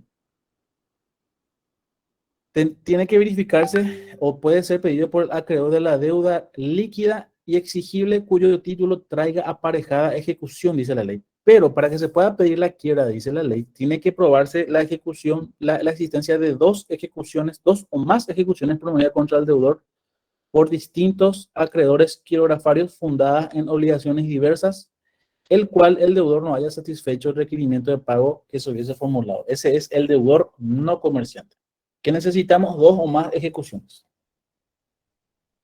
En el caso del deudor comerciante, la primera causal para pedir la quiebra es si no se hubiese presentado al momento de caer en insolvencia a pedir la convocatoria. Esto es vital para el deudor comerciante.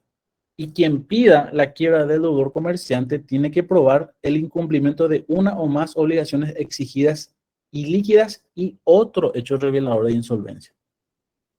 Cuando el pedido de la quiebra del deudor comerciante se funde en un incumplimiento, el acreedor no podrá formularlo antes de haber transcurrido 10 días de la fecha del protesto o intimación notarial o judicial. Ahora, acá quiero poner énfasis en un tema muy importante que van a darse cuenta que es común para el acreedor, para el deudor comerciante y no comerciante. La ley habla de la protesto o intimación de pago. ¿Qué es el protesto y qué es la intimación de pago? Este es el acto formal en el cual se le reclama al deudor el pago de una obligación. En el caso de los juicios ejecutivos, muchos de ustedes seguramente ya estarán al tanto, porque lo habrán visto en procesal. Uno de los actos irrenunciables en el juicio ejecutivo es la intimación de pago. Es el acto mediante el cual un auxiliar de justicia, que es el oficial de justicia, se va al domicilio del deudor y le intima a pagar lo que se le está demandando. A eso hace referencia el artículo 64 y 65 de la ley de quiebra, cuando habla de ejecuciones que no fueron pagados al acto de intimación. Porque en ese momento el deudor tiene 2 opciones. Le paga al oficial de justicia o no le paga al oficial de justicia y por ende la ejecución va a proseguir. ¿Me entienden? A eso hace referencia la ley cuando habla de la intimación de pago o el protesto. Después tenemos el auto que declara la quiebra, es similar a la convocatoria, está reglamentado en el artículo 67 de la ley de quiebras y habla del punto 1. Acá ya no hablamos de convocatoria, acá ya no hablamos de deudor de buena fe, acá ya no hablamos de quitas, ya no hablamos de espera, acá ya hablamos de liquidar compulsivamente el patrimonio. Cuando hablamos de quiebra, hablamos de liquidar compulsivamente el patrimonio. ¿Sí? Lo primero que hace el juez es ordenar que se aseguren todos los bienes. Todo. Segundo, se le inhibe de bienes al fallido y la administración pasa al síndico. Tercero, el juez determina si es comerciante o no comerciante, designa al síndico de la convocatoria, que va a ser el mismo, perdón, al síndico de la quiebra, que va a ser el mismo de la convocatoria, ordena la publicación en 2 edictos y inscribe el auto en el registro general de quiebras. Efectos que tiene la declaración de quiebra. ¿Qué produce la declaración de quiebra? La declaración de quiebra produce varios efectos procesales que están reglamentados en los artículos 71 para adelante. Uno es el desapoderamiento del deudor. 2, el decaimiento de los plazos. Todos los plazos se tienen por vencidas.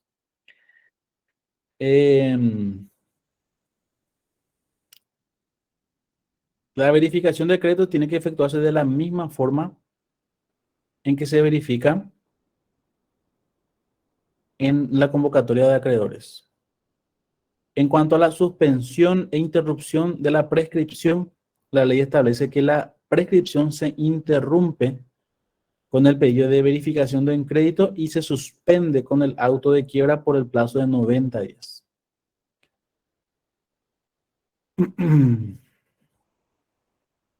En cuanto a los créditos con condición suspensiva y resolutoria, lo mismo que en la convocatoria, se tiene como que no tienen esas condiciones.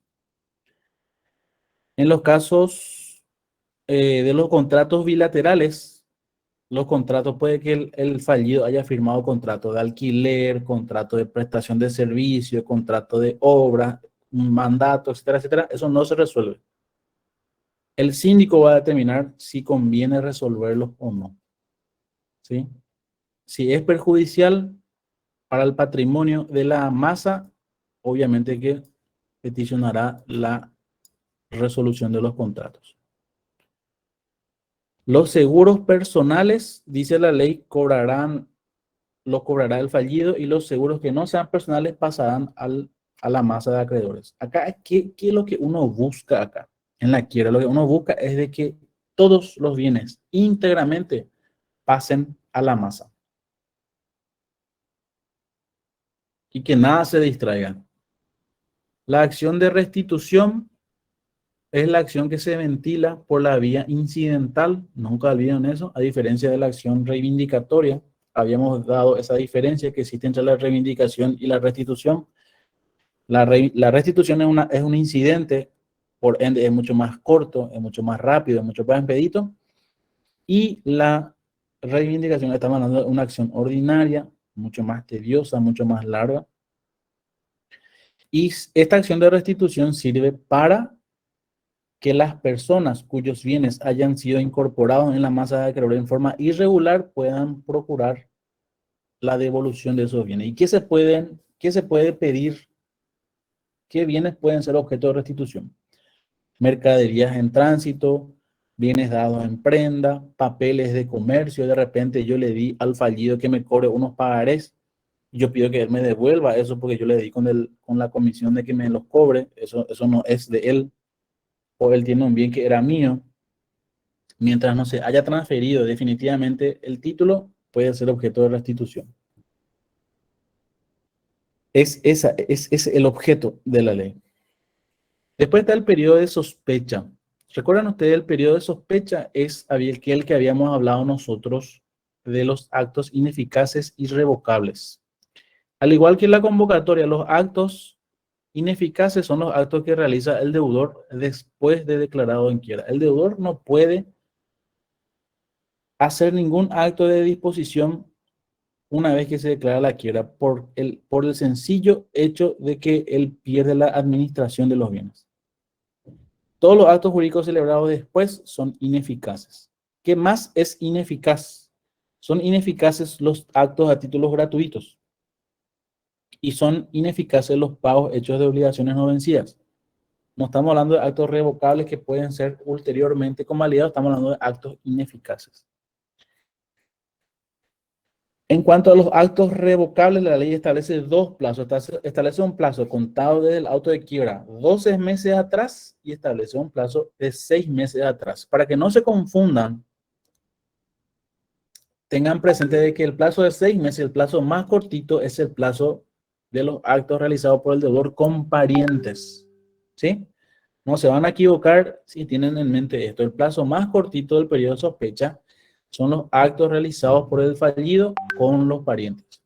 El plazo de 12 meses ya son actos que están contemplados en el artículo 126 de la ley de quiebras, que pueden ser revocados. Estos son los actos a título oneroso de prestaciones efectuadas u obligaciones asumidas que hayan sobrepasado la contraprestación que recibía, pago de deudas no vencidas que no se realizó en la especie de vida y actos de constitución de garantías reales por obligaciones que no las tenían. Estos son actos revocables.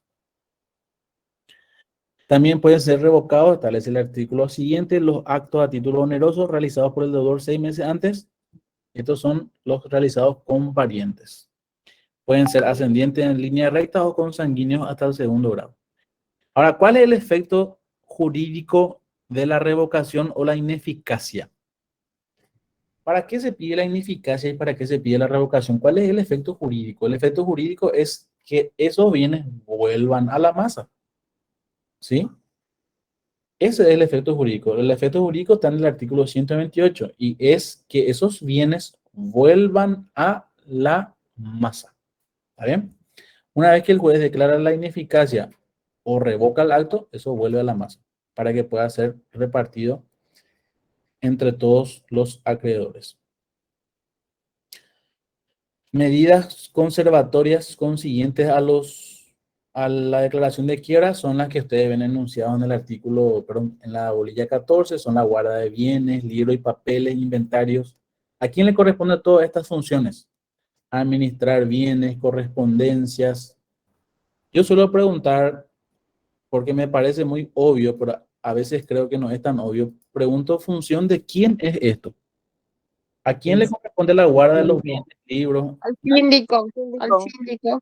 Claro, y aunque ustedes no crean, a veces le suelo poner al fiscal, y muchos me dicen el fiscal. No, no es función del fiscal. El síndico es el que... Ahí ya le adelanté una pregunta de examen de mañana, ¿verdad? No es el fiscal, es el síndico. El síndico es el que tiene la obligación de la guarda de todos los bienes que componen el activo de la masa. La liquidación del activo, esto está reglamentado en el artículo 137 y 138 en su versión modificada en la ley que yo les pasé en el Classroom, que habla que la liquidación del activo se puede hacer por remate, conforme a la reglamentación de la acordada de la Corte. La acordada de la Corte establece de que los rematadores son asignados por una dependencia al Poder Judicial que se llama la Dirección de Garantías Constitucionales. Es decir, no es que el juez nombra, sino que esa dependencia le dice al juez, para este remate, este rematador va a... Y en el caso de los concursos, establece la acordada de que el síndico tiene que presentar una terna de rematadores a las cuales el juez podrá nombrar uno. Otra forma de liquidar el activo también es mediante la licitación, en donde el juez establece si eso conviene, ¿verdad? La realización de los bienes, si eso conviene, en donde se le da al que ofrece más, ¿verdad? Al que da mejores condiciones. Y otra es la venta directa. Esa es la excepción. La vez pasada en el juzgado tuvimos una empresa que se declaró en quiebra y lo que había para rematar los bienes que componían el activo eran bienes, era una distribuidora de mercaderías. Y el síndico, recuerdo que me había pedido de que esos bienes se rematen ya porque eran bienes perecederos, ¿verdad? Estamos hablando de hierba, aceite, jabón y todo tipo de mercaderías. Y se hizo por esa forma, se hizo por la vía del remate, no se hizo por la venta directa porque había más oferentes. Y el propósito finalmente para esto es obtener el mayor beneficio de la venta para poder repartir posteriormente. Patricia.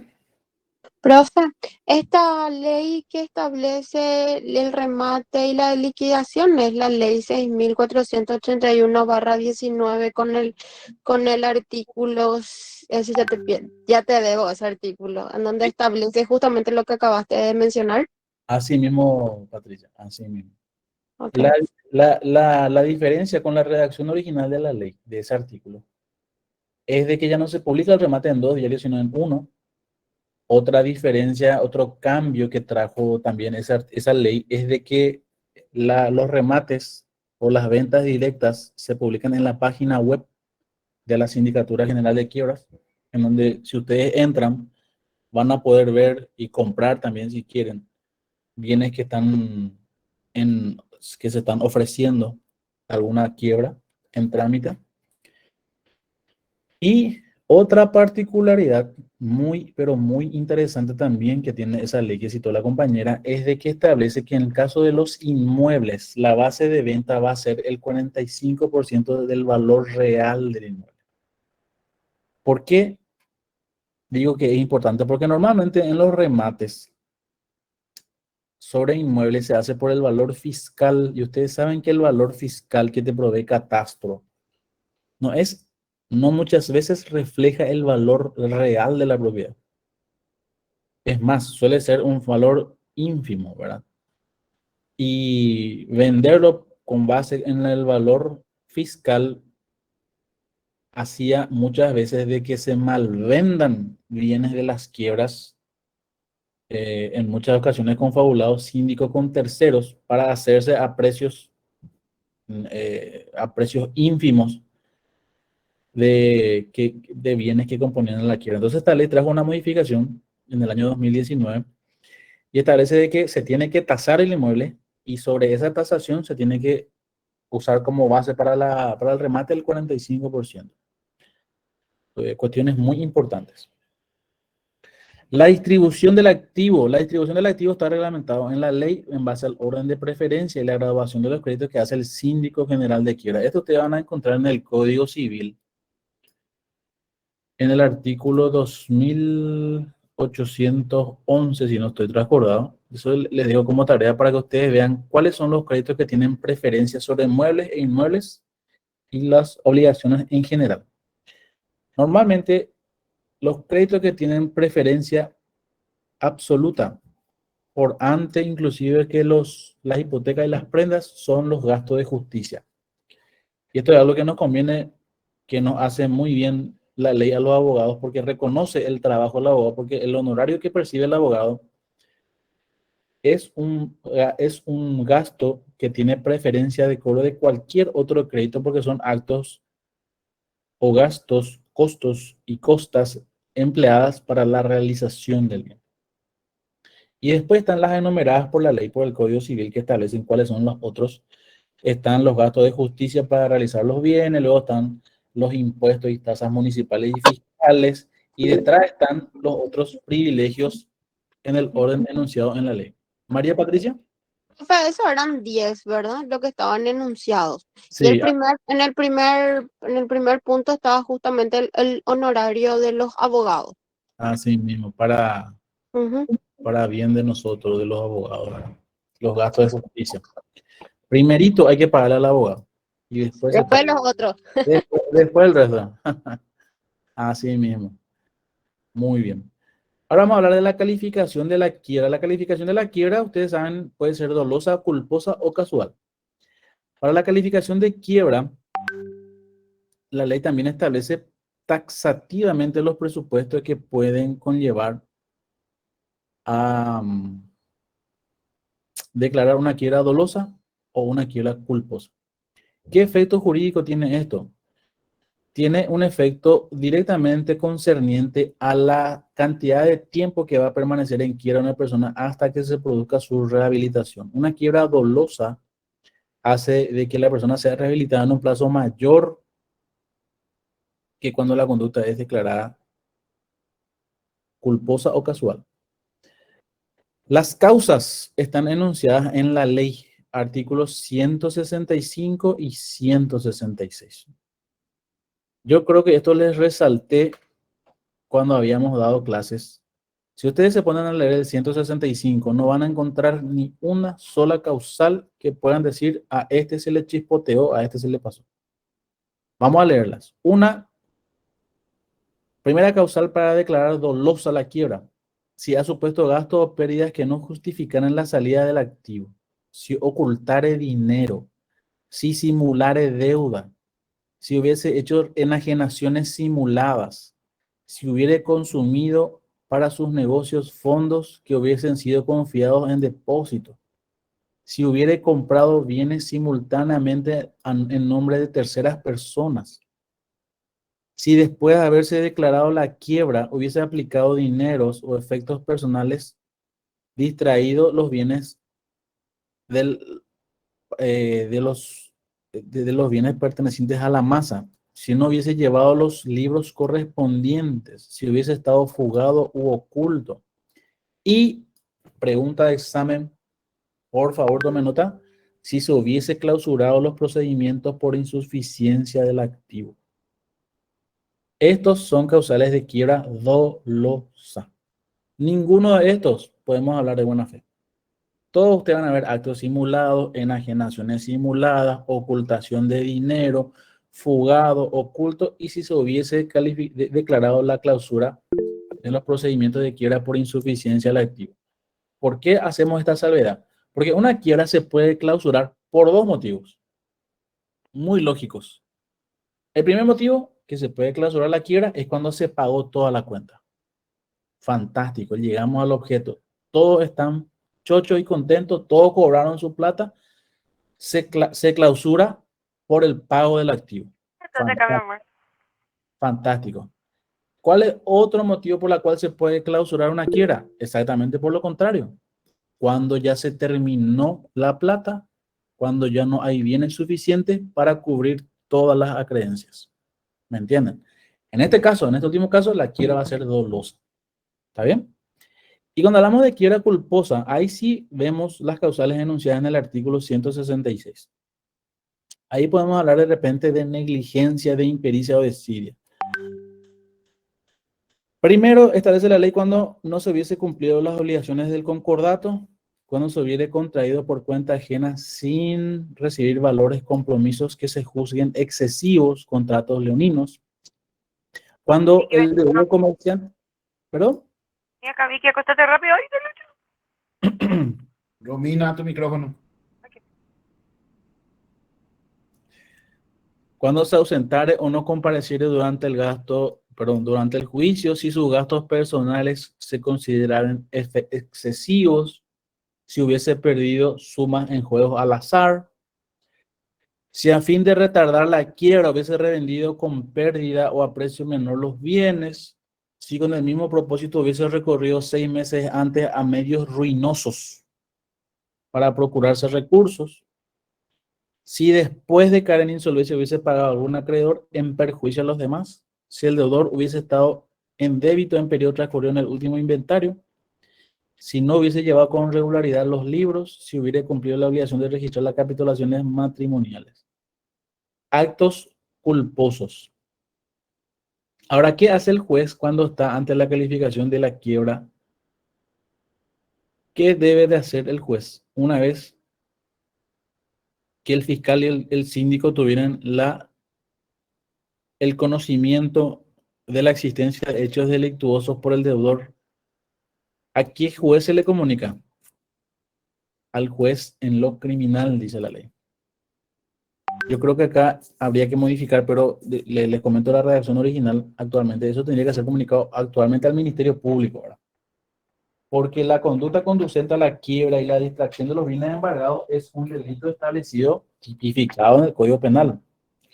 Es decir, acá no estamos hablando solamente, cuando hablamos de quiebra dolosa, no estamos hablando solamente de cuestiones que hacen a la responsabilidad civil, acá hablamos también de responsabilidad penal. Una persona se puede ir presa por eso, ¿no? Así que hay que tener mucho cuidado. Después está la rehabilitación, que habíamos dicho que tiene una incidencia directa con la calificación de la quiebra. La rehabilitación es el momento en el cual cesan todas las limitaciones de la quiebra. Es una resolución dictada por el juez, que puede ser pedida por el propio deudor, y procede conforme a los plazos establecidos en el artículo 171 de la ley de quiebras. 3 años, 4 a 7 y 4 a 7 años, dependiendo si ha sido declarada culposa o dolosa. Bueno. Después tenemos los procedimientos. Ya vimos las competencias del juez. ¿Quién es el juez competente para entender? Habíamos dicho que es donde tiene el domicilio del deudor o sus negocios. El procedimiento, dijimos que estamos ante una ley que establece procedimiento especial.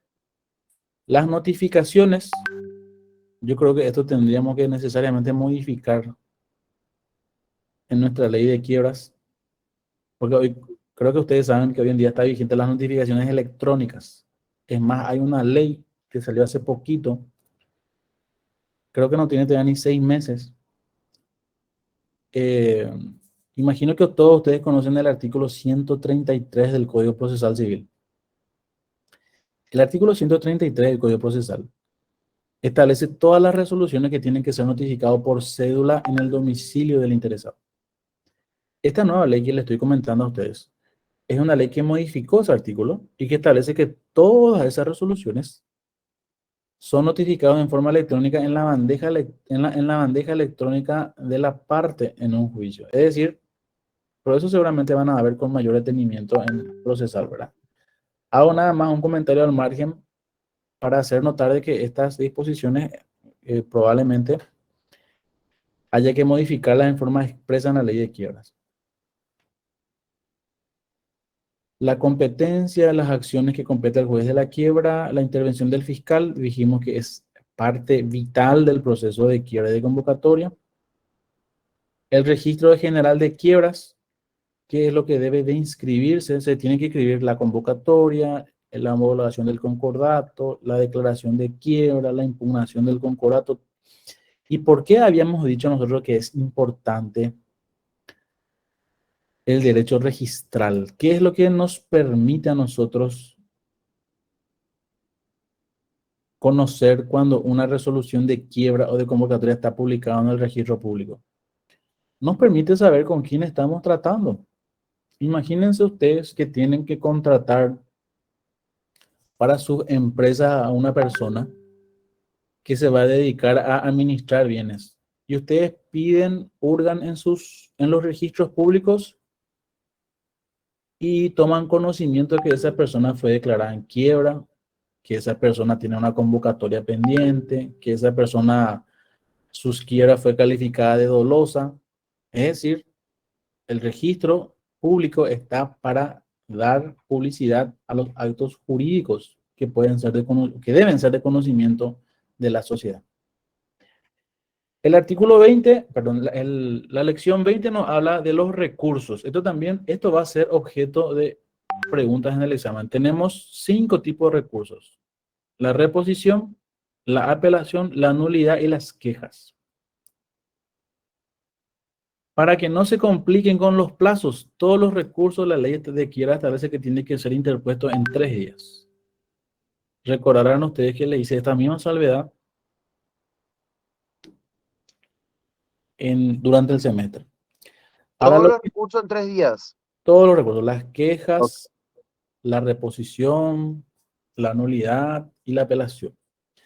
Lo que sí les dejo como tarea es para que lean el 195 en adelante para ver la reposición contra qué procede. Normalmente son provincias de mero trámite.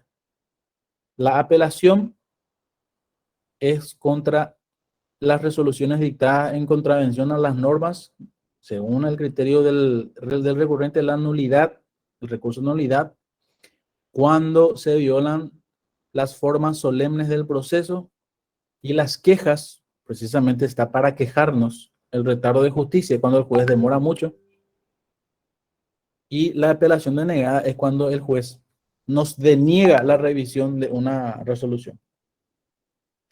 Repito nuevamente, esto está en el artículo 195 y siguientes. La función del síndico, eso también tienen en la ley. Creo que acá no van a tener mayores inconvenientes. La función del síndico está la guarda y protección del patrimonio. También tienen una ley que les dejé en el Classroom, que es la ley 4870/2013, que reglamenta que crea la Sindicatura General de Quiebras, que también les ruego lo lean, que tiene 10 artículos, 10 o 12 artículos nomás la ley. que habla quién le nombra al síndico de quiebra, y los síndicos son nombrados por la Corte Suprema, al igual que todos los jueces y fiscales de una terna del Consejo de la Magistratura. Duran 5 años en funciones, luego tienen que volver a concursar. Y los privilegios, que eso en la lección 22 y 23 se repite lo que habíamos visto en el Código Procesal Civil, que ya les dejé también como tarea cuando hablábamos de la distribución en el artículo 2811. María Patricia. Profe, con respecto al concurso, ¿ellos concursan por su mismo cargo otra vez? Claro que sí. Concurso, claro, así mismo. Igual que los jueces y los, ¿verdad? Así mismo, tal cual. Perfecto. Gracias, profe. Muy bien, y en la última lección tenemos las pequeñas quiebras. Eso está reglamentado también en una acordada de la Corte, que también tienen en el Classroom, que habla de la reglamentación en jornales, que es la acordada 52/85. Y la quiebra de los bancos y financieras. Yo les había comentado que los bancos y las financieras tienen un régimen independiente de la quiebra de cualquier otra persona jurídica, y esta está, o la ley le atribuye esa facultad al Banco Central del Paraguay. ¿Sí? Acá el juez no tiene nada que ver. Todo el proceso de liquidación de una entidad financiera, llámese banco o financiera, ¿verdad? O otra entidad que se encuentre bajo la supervisión del Banco Central, se hace mediante las reglas establecidas en la ley especial, que también tienen en el Classroom. Les cuento que muchas preguntas nos vamos a hacer acá. Lo que a mí me interesa que sepan es de que esto, por de pronto, esto lo hace el Banco Central del Paraguay, que es la ley 2334/2003, que también tienen en el Classroom, también tienen a disposición. Y básicamente el procedimiento, ¿verdad? El procedimiento que es la intervención. Una vez que el Banco Central interviene la entidad financiera, cesan en sus funciones los directivos, los administradores. Eso toma el Banco Central para proceder a la liquidación.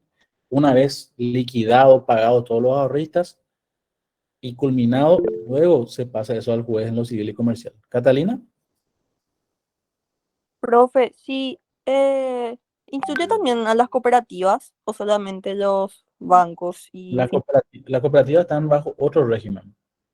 Ellos están supervisadas por otra institución, que es el Instituto Nacional del Cooperativismo, el INCOP. la INCOP, ¿verdad? Gracias, profe. Gracias. Así es, muy bien. Ya me estoy quedando sin voz. Así es que ahora cierro esta exposición por si hay alguna pregunta. Lisbeth. Quiero interrumpir más un ratito, Profe, disculpame, ya sé que seguramente tenés sueño, pero por favor. una consultita nada más. No me queda muy claro el tema de cuando se declara dolosa la quiebra, si se comunica, ¿dijiste al Ministerio Público o dónde dijiste? La ley dice al juez del crimen. El Okay. juez en lo criminal, pero tengan en cuenta que esta redacción de la ley es anterior al Código Penal y Procesal Penal. Anteriormente pues, había un solo juez, y este juez es el que realizaba la investigación. Hoy en día tenemos juez penal de garantías, tenemos juez de sentencia, tenemos juez de ejecución. Lo cierto y lo concreto es que al declararse dolosa la quiebra, ¿verdad? O al calificarse la quiebra, tiene que ser comunicado a la instancia correspondiente en el Ministerio Público. Pero esta pregunta no la voy a elaborar así porque puede dar pie a, eventualmente, a... Si bien yo acostumbro a poner las opciones bien diferenciadas, ¿verdad? Como para que salte a la vista, como le dije. Pero la ley establece que tiene que ser el juez del crimen. Esa es la textualmente y no está modificado. Esteban. Excelente, profe. Muchas gracias. Sí. ¿Cuál sería el plazo de rehabilitación? Y eso está en el 171, Esteban. 10 años. No. Tenés de 4 a 7 es lo máximo. Pero eso varía si la quiebra es casual o dolosa. Ese le dejé como tarea para que vean, Esteban. En el 170. ¿Y esa? No. Permiso, ahí yo te puedo meter mi cuchara ahí, profe. Adelante. Justamente cuando es casual era hasta 3 años. Y si es declarada dolosa culposa, de 4 a 7 años desde la declaración. Y si tuvo otra vez sentencia, de 4 a 7 años de cumplida la sentencia. Así mismo. Ahí ella no, el compañero. Es de 4 a 7, así como dijo el profesor, el compañero. Así mismo. Ahí nos dio la precisa, Carlos. Quiero decir nomás que la cortina que está detrás del profesor es la cortina de su despacho del juzgado del Palacio. Eso quiere decir que está todavía por el Palacio. Profe, muchísimas gracias, así que por el aguante. Yo creo que es uno de los pocos profesores que realmente se interesan porque salgamos aprendiendo. Muchísimas gracias, profe. Dale, José, gracias a ustedes. Cualquier duda, por favor, hasta mañana vamos a estar respondiendo en el Classroom. Si por ahí no lo pudieron hacer hoy, pónganme en los comentarios y ahí vamos a estar respondiendo sin ningún problema. Gracias, el examen sea fácil. Muchísimas gracias, profe. Sí, por favor. Gracias, profesor. Gracias, profe. Nos vemos mañana. Buenas Nos vemos noches. mañana, profe. Gracias. Hasta luego. Gracias.